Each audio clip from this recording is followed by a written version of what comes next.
Hi, I'm Joe Dante. This is Trailers from Hell.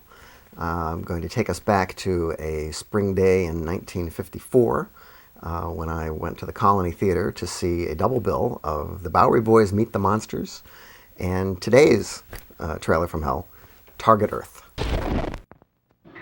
Raw panic. This is one of those deserted city movies where the characters wake up after, in this case, an unsuccessful suicide attempt and go downtown and there's nobody there. The town is empty, eerie, strange, and underpopulated, which is also very cheap.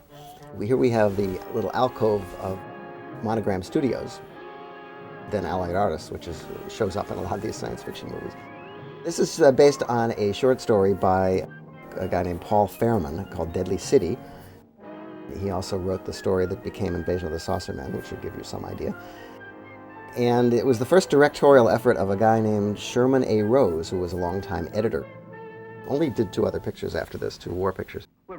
It actually turns into a kind of a conventional movie, but in fact, the first 10 minutes of it is really very good. It's very sort of scary, and it sets it up really creepily and unusually. And then, of course, once we meet our cast of characters, it does turn out that what's happened is that an invasion from Venus has occurred, and the invaders are robots. And they're not very sophisticated-looking robots either, and not only that, but there's only one of them.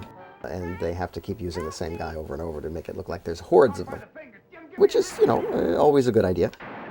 Now, they're taking pains in this trailer not to show anything, which also, as you'll see from the last shot, is probably a good idea. It's supposed to take place in Chicago, but apparently seems to have been shot in Los Angeles.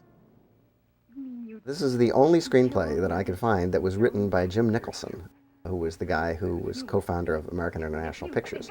I don't know if he didn't like the results or if he just decided to become a producer, but this is the only credit I can see for him.